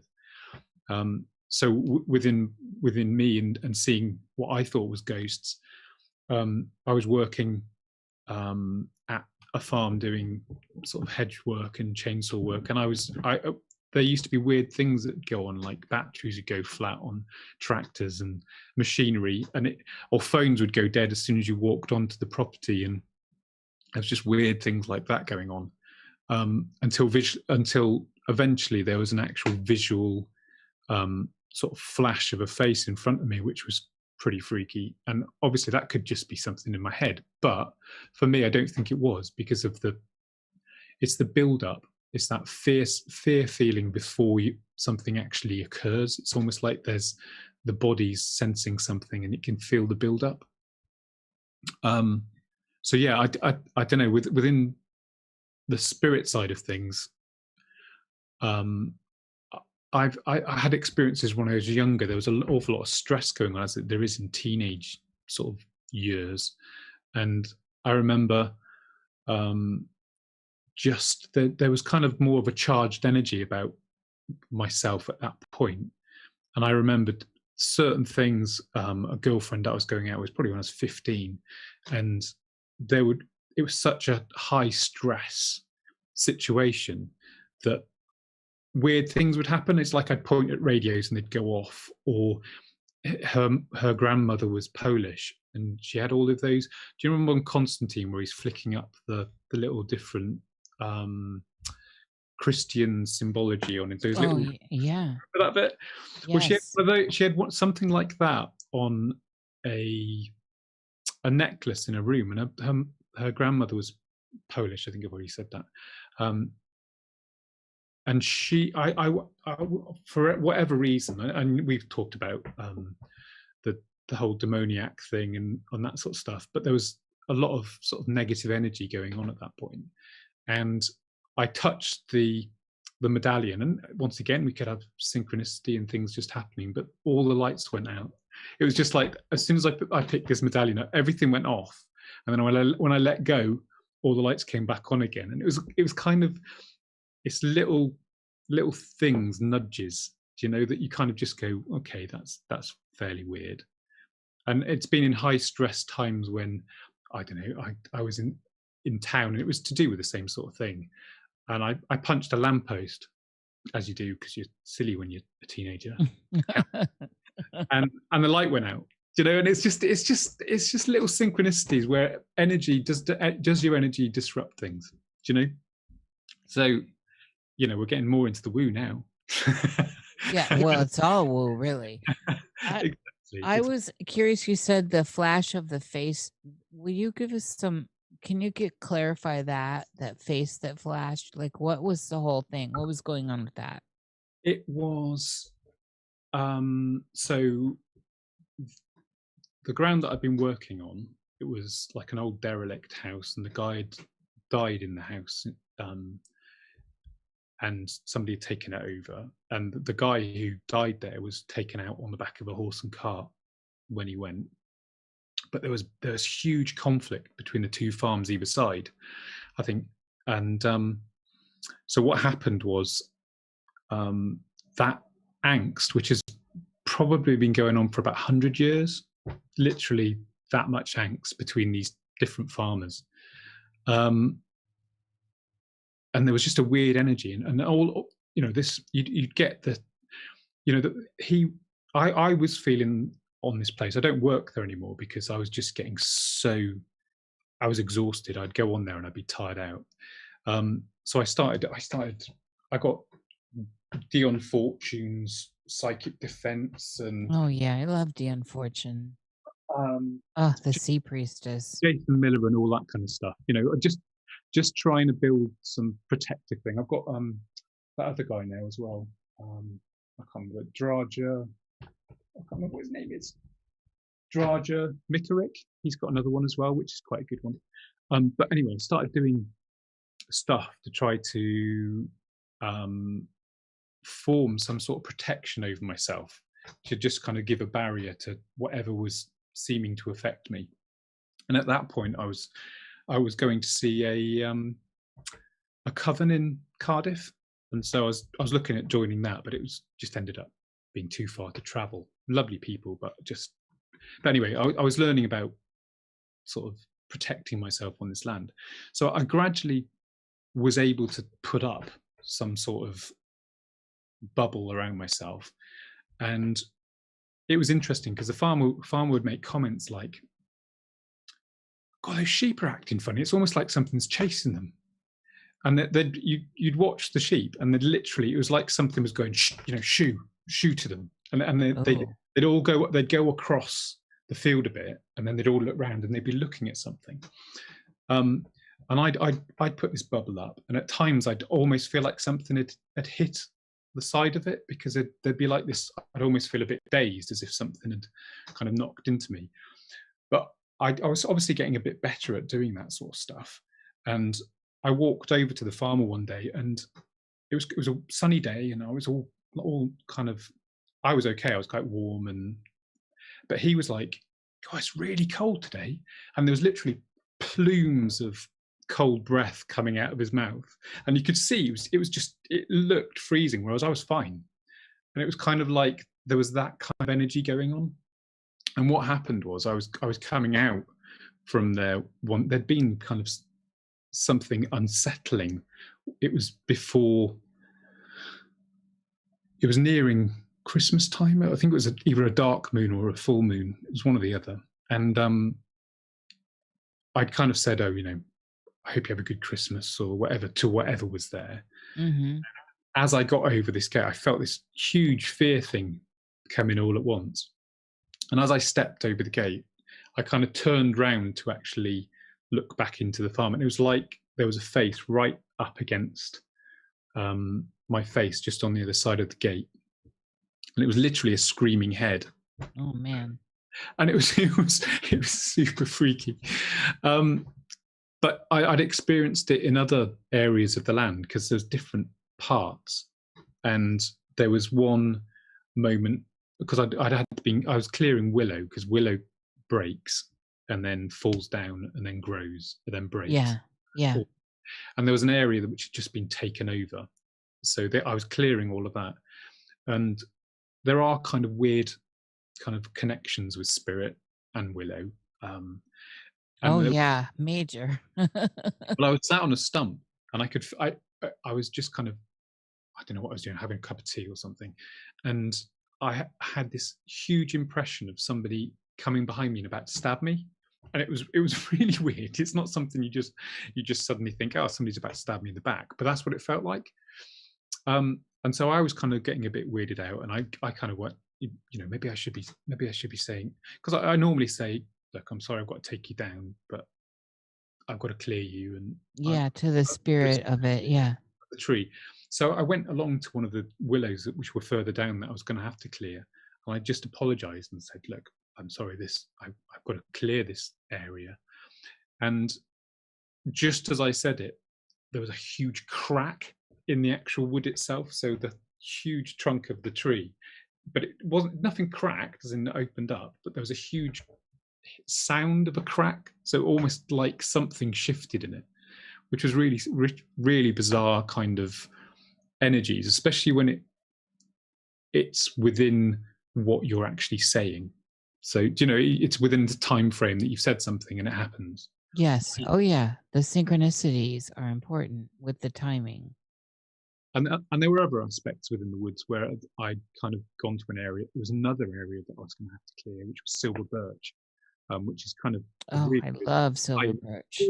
They're gorgeous, but they're pioneers. So they're the ones that grow first, because they grow quickly, and then within 25 years they'll just fall down. Yeah. So it was within that sort of area that was starting to clear, and there was two like amorphous block. I felt fearful. So this is the fear thing that I wonder whether other people get that, because obviously you see horror films and people get creeped out, and then but it feels like that's kind of intrinsic within how I experience it anyway. There's like a fear, and then something happens, and within this there was two like amorphous blobs within the wood itself, and I could actually see them move, and for me that's bizarre, and I don't know what it is. But for me it was spirit, because I was kind of talking to it, and it didn't want me there. Whatever it was, it did not want me there. So I kind of, at that point, I just picked my gear up and left, because it was just that freaky. Do you know? And I don't tend to be somebody who gives into flights of fancy. It's kind of like one of those, my mother would always say to me that, if I ever cried, she'd come running, because it would be the only, there'd be something bad happening. Yeah. Making a noise. And it's kind of like, it's a bit like that. It's such a strong feeling. Yeah. Well, there's spirit of place, and I'm a big believer in that. And what you just, you're representing that with this story right now. Yeah. And it's people are going oblivious to these things and to these energies that I think are sentient energies personally. Yeah. And you can interact with them and just go in and ho-hum and cut everything down, clear cut, and know in a completely disrespectful way, and expect, well, they don't know what, they're in there doing that, but then this creates some sort of attachment sometimes to the people doing it. So those of us that are aware, we go in, we have these interactions, and we understand, and you leave it alone. Yeah, exactly. And the thing is, I literally got to the point where I was just like, I can't deal with, one, the energy loss for myself, but it was also the fact that it just didn't feel right. Do you know what I mean? It's kind of like you've got a choice within life that you can carry on doing stuff. I've worked in all kinds of things. Being ADD, I get bored. I get or I react within a situation because I'm not handling how somebody's talking to me, because everybody's human, and I don't care what class, race, or level you are. I'm going to deal with you. If you're not going to treat me like a decent human, I'll react. Do you know? So it's kind of absolutely. I've worked in farm places that you would not class as places that you'd want to work. I've worked in stables where the farmers have been absolutely abusive, and it's just but you've also got amazing farmers who are just kind of all they care about is their stock, and it's kind of like, I don't know, there's such a wide diversity. I think I've gone off a tangent somewhere. Don't know where I've gone. I love it. I love a tangent. But I think it's to do with you've always got a choice, or you haven't. Actually, you haven't. Sometimes you've got to make some money, because otherwise you're going to get kicked out of your place. So you've got to make some money, and that's the choice. See exactly. what I'm saying? That's the choice. The choices are always there, and we don't realize how they seem like you don't have a choice, but somewhere along the line you made the choice to not have the choice, which is the choice. Is that a tongue twister? Okay, so winding into the dream space, this is all significant, and we're talking about these almost liminal etheric experiences. We're talking about land spirits and all that. This is all stuff that is in that liminal space, and people like you are very sensitive to that, and you've shown that through. I can't hear you again. I hope it hasn't just dropped out again. Do you hear me? Yes, I hear you. There, great. Do you hear me? Okay. I was a little off key. Papa, can you hear me? Papa, can you hear me? Yentl. I started out with Missing Persons. I just watched Deadpool the other day, and it was part of the movie. Oh, Deadpool's hilarious. So in the liminal spaces, this is where dreams happen too. Have you okay, so I'm not sure how much death you've been around, David. And Okay. this is, and I know you know where I'm going with this, but in your dream space, have you encountered your personal dead, your friends, your family that have passed over? And if so, let's start with, were you able to see anyone's passing before they passed? Um, Gosh, I think that's one that's probably just gone with the memory. My own memories, I can't clearly think of stuff. I know there has been things, and I've certainly had stuff that's been predictive. And certainly deja vu used to be a lot more common in my life. But death wise, my dad died, and a few years afterwards, I had quite a weird dream where it was quite overpowering, but it was almost like he was taking the form of his body within the dream, and he was kind of saying, I care about you, and that kind of thing. But not obviously just speaking it. It was kind of like you just understood it within the dream, but it almost felt like there was too much skin for his body. It's almost a bit like Men in Black, where the guy's got, he's taken the farmer's skin off. And Yeah. it's all a little bit kind of, and it was a bit like that. So it's kind of a little bit unsettling. But I think often interaction with spirit is, because it's not how we know it. It's so I think there was interaction with spirit, but that wasn't a preemptive. That was just kind of like somebody saying, we're okay. So how old were you when your papa passed? It was probably 5 or 6 years ago, but I left home when I was 19 and moved down to do blacksmithing in Oxford. And Yeah. at that point, I basically severed ties with my parents and my brother and my sister, and basically didn't see them I didn't actually see my father again. So I was the prodigal son that went off and didn't come back. And basically it was 25, 26 years later that I actually finally saw my sister first. And then I saw my mum again after, because I went to see my sister. Then I kind of made connections again. So yeah, I don't know where we're going with that. See what Okay. I kind of just float off somewhere. Allow me, if you will.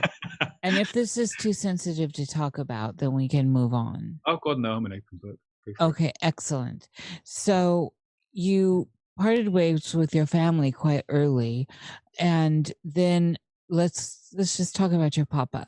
So when he passed, what were your feelings around that? So you never saw him again since you were 19, correct? Yeah, that's right. Yeah. And so when he passed, how was that playing out for you in your waking life, not in your dream life, with this dream you just gave us? But how did you feel emotionally about that? Well, there'd been a lot of, I'd kind of got, because I'd left there to come down and see Tasha. Tasha's my wife now. So that was when I was 19. So we've been together since then. And I basically, because of the separation, and I was kind of in conversation with Tash, not Tash, with my sister, and she let me know that my dad had suddenly been taken into hospital, and at that point I wasn't ready to see anybody. I was just about making my way back into to talking to my sister. So I certainly wasn't ready to go to my father's deathbed and sit next to him, because he was basically, he got I think he'd started off in the merchant navy, and I think they used to scrape out the old boilers, which used to be asbestos, and so there was all kinds of stuff that had kind of been put together to actually end up with him. He was in a coma, and he wouldn't have been able to say anything anyway. Not that that's the point, but I wasn't ready at that point. So it's kind of, for me after that, there was kind of,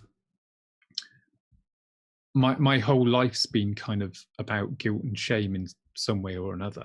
So I think it was just a compounding of guilt and shame because, you know, oh gosh, you haven't gone back and said goodbye. Do you know, but it wasn't something that at the time I couldn't go beyond where I was at. Does that make sense? Oh yeah, absolutely. And so when you had the dream of your papa, how long after his death was that? Ooh, that was probably 3 or 4 years after. Probably. Oh, so it's quite a while.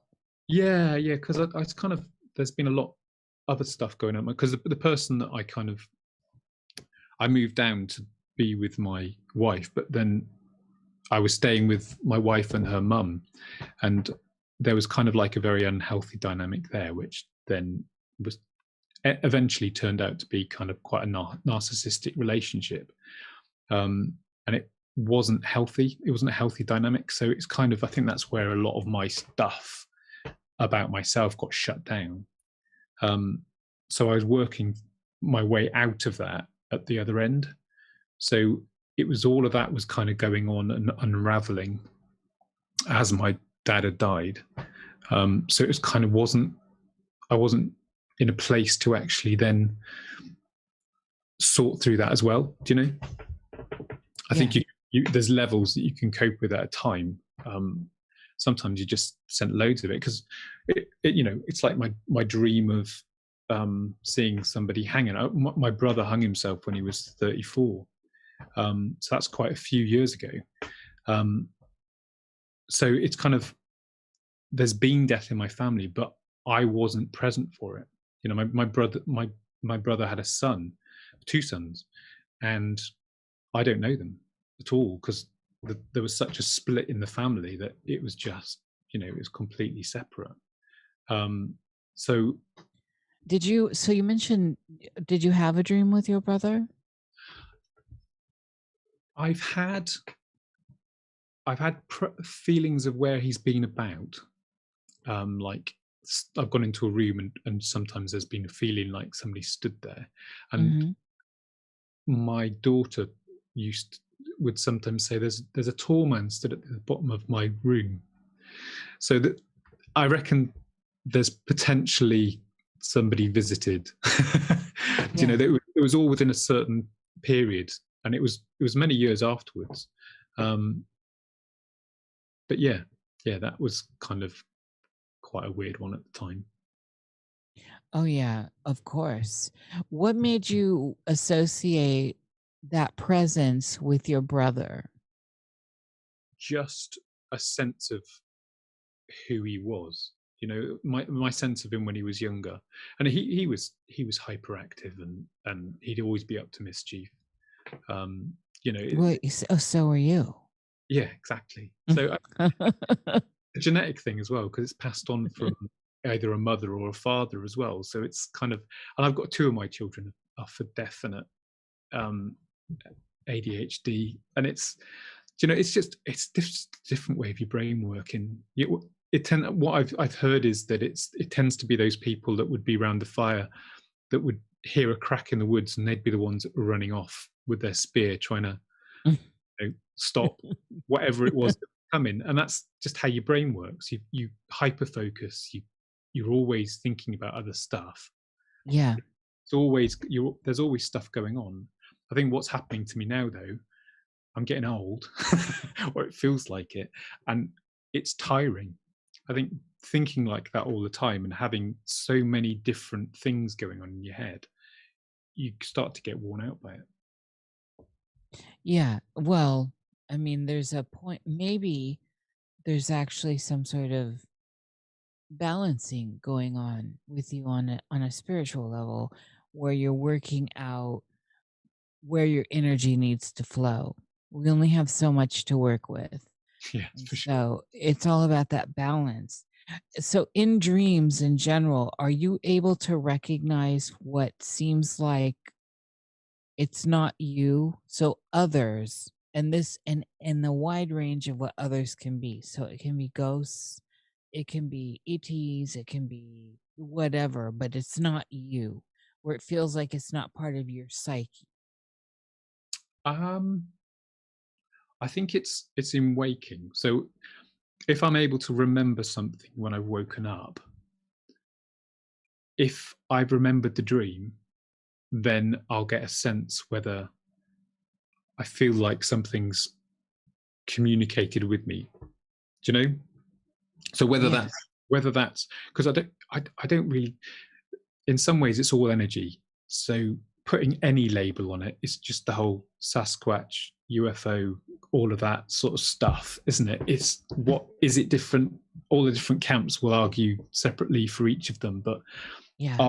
are they interlinked? You know, at what point? Do you know what I mean? It's that kind of. I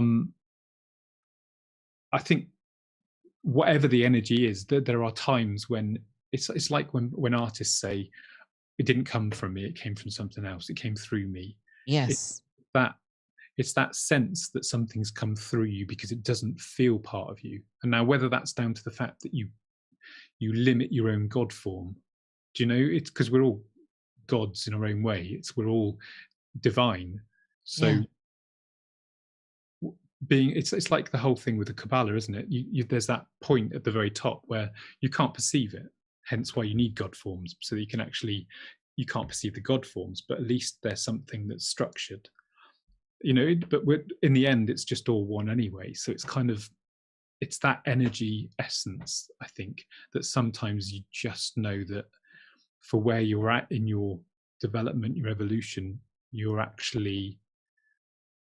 not able to perceive what it is. So it's coming from a purer place, do you know?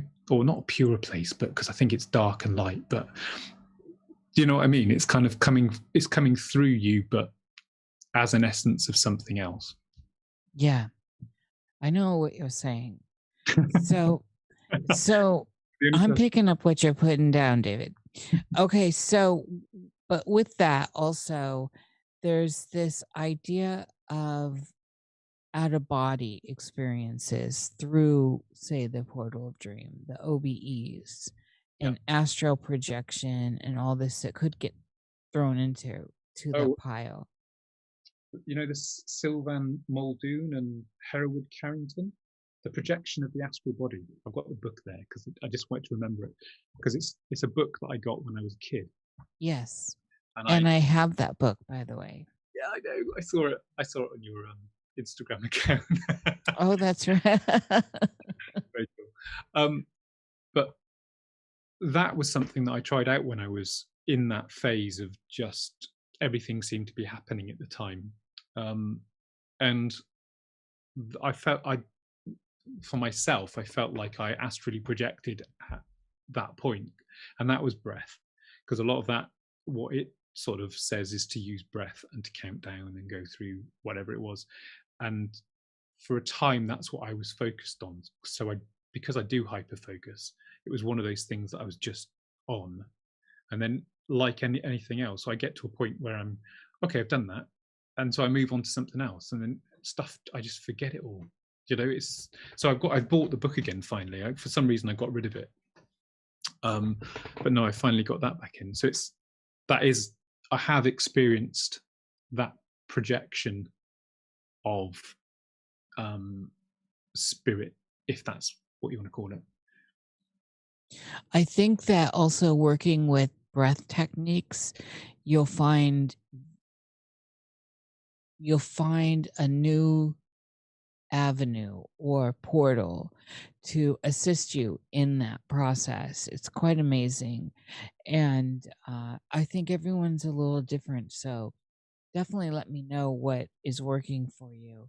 Now, do you remember earlier in the show the quest I gave you for the next 7 days? Yes. Okay. What was it? I'm joking. You're terrible, David. That was the question. Yeah, question every night. Yeah. I just learned recently, by the way, terrible. There's this faction of the angelic order that were called the Terribles that are in the pit.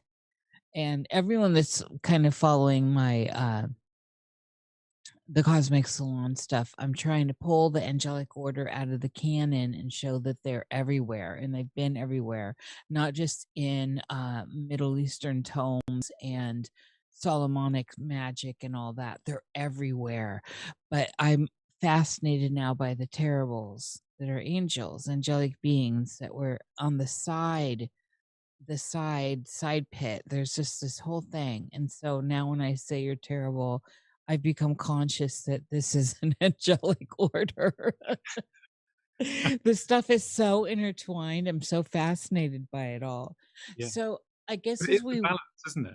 It the is. So they are the terribles, but how do you not know that angels weren't terrible?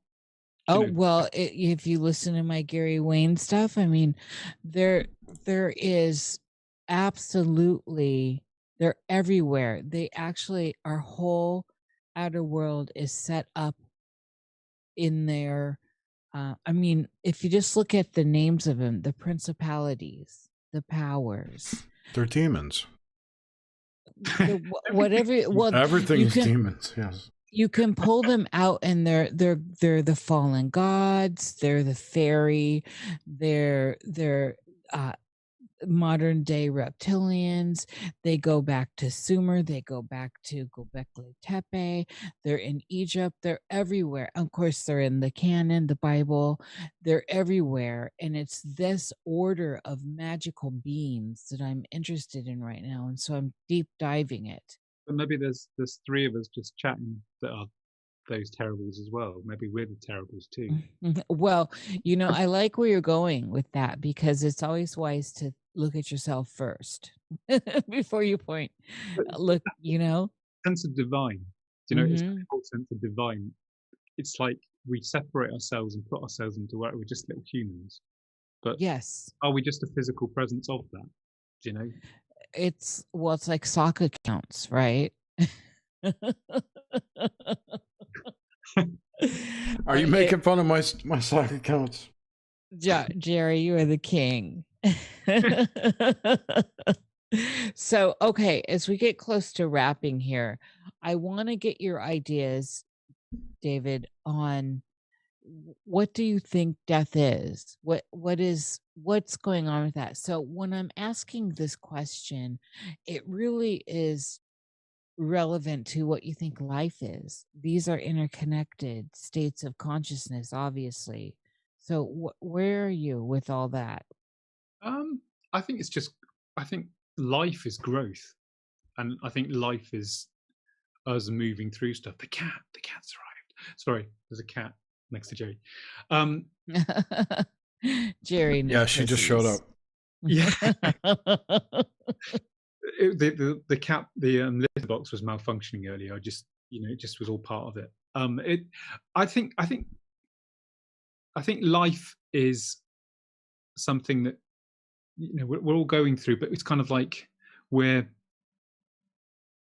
every step we're growing. Every step, all that bullshit we've been told about, how every problem has a gift, and it's true a lot of the time. It is kind of, shit comes up and you go through it and you hate it and it's the worst thing you've ever had and ever done or whatever.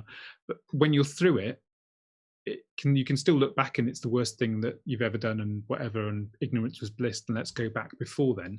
But you're a different person on the other side of it, and something's grown. Do you know what I mean? It's kind of like, I think life's that, and I think death is just, I don't know, it's not an end. I don't ever see it as an end. It's kind of, you're going to keep learning, you're going to keep moving through whatever it is.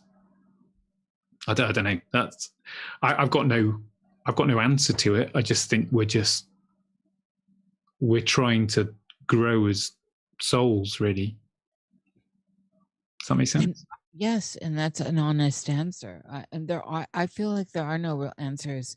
I'm not one of those judgmental people that has, that there's one answer or anything. I think that it's ever growing too.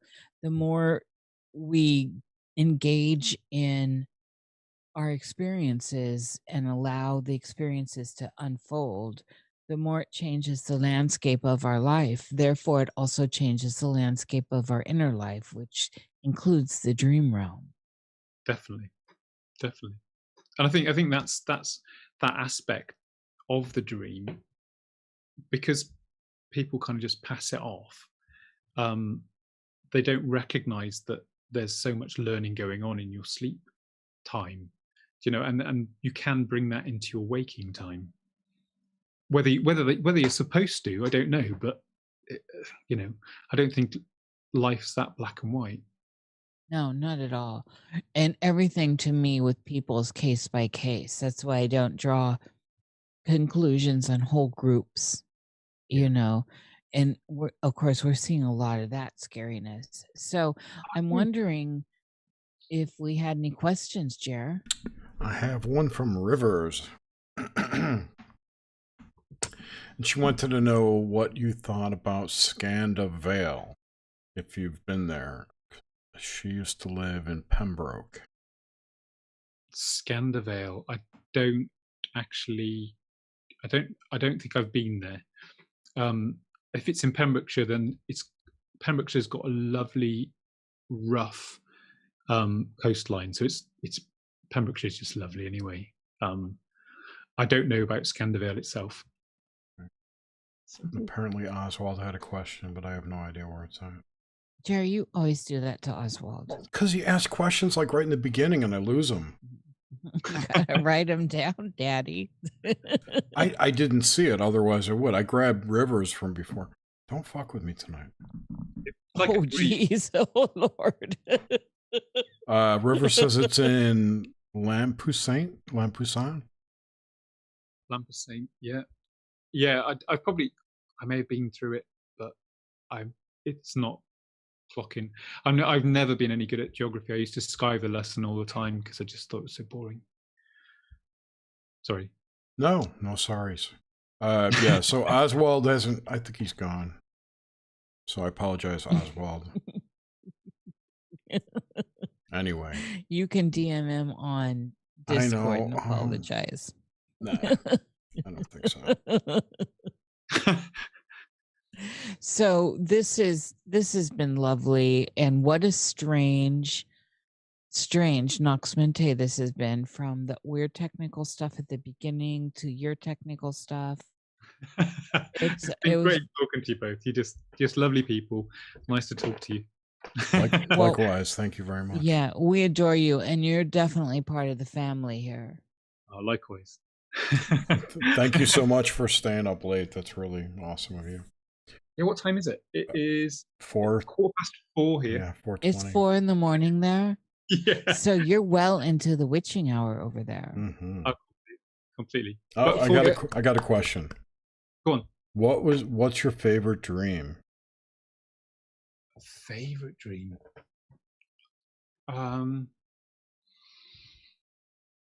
Favorite dream?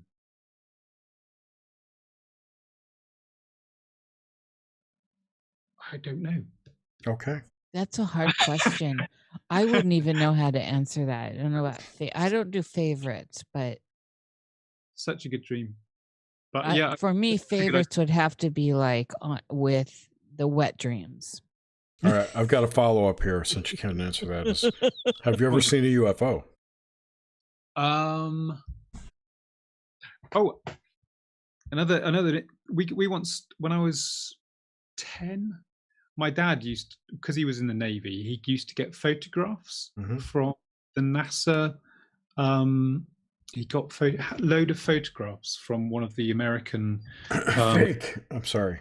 Pilots, possibly, but they were really clear. And he had a whole folder of them that, huge kind of thing that was laid out, A3 kind of size, and we got burgled and they got all nicked.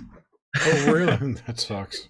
It was one of Oh, those man. weird things that went missing. But UFO wise, Are you serious? What else went missing with that? I don't know. I just remember that. Well, that's quite interesting, especially They since wanted him back. your papa was in the Navy. Yeah, forces. So, I mean, come on, that's very interesting. It's weird that they took that. Maybe they thought there was a value to it, but yeah, otherwise. But no, UFO wise, I don't recall. I don't recall a lot from when I was younger. Really don't. And see, there's more. You're making this very intriguing. We're trailing off into the obelisk now. There's more to come with you for sure. But you said come again. The show we have. Okay, what is that? It, Jared? That's all I got. Thank you, everyone, for listening. Thank you, David. Thank you, Nish. Thank you, Jerry. And next thank week, you. I'm not sure who's going to be on. Was Suzanne? I thought we settled on. Well, I invited Derek Bros for that night, and if he doesn't answer me, then Suzanne is definitely going to be on. So then that's how it's going to play out. I know. But nonetheless, I want to get Suzanne and Obelisk soon. So let's make that happen. Yeah, I want to get Flavortown and Bill Beastrut, I think it's those two, are doing a thing on Tartaria and mud floods for the Grimerica conference. They're doing it seriously? Seriously, yeah. So because maybe Flavortown doesn't do anything seriously. He's doing that seriously. So hopefully he'll come on and talk about that, and we'll get Howdy on to talk about world fairs. Okay, well, I'm all about it. Yeah, great. So again, thanks, David. I've got your Twitter link in the show notes so everyone can find you and follow you. Expect at least 4 new followers from the show. Yeah, we're an underground show. It's Armoro. Thank you. Armoro and Flavortown are doing the talk. Anyway, that's all we got. Have a great night, everyone. Thank you, David, and we will see you next week. Bye-bye.